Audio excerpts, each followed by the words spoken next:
నిరంతర శివారాధన చేసడం వల్ల పైగా శివనామం పలకడం వల్ల అతడు మహా తేజస్సు వచ్చింది.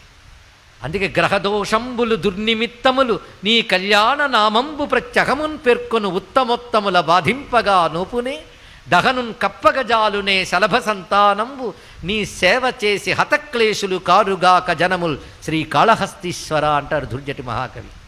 దీని అర్థం ఏంటంటే గ్రహదోషాలు అలాగే ఏవో దౌర్భాగ్యాలు అని ఏడవడం కాదయ్యా, నిత్యం ఎవడు శివారాధన చేస్తాడో వాడి గ్రహదోషాలు ఏమీ చెయ్యలేవు, దుర్నిమిత్తాలు ఏమీ చెయ్యలేవు.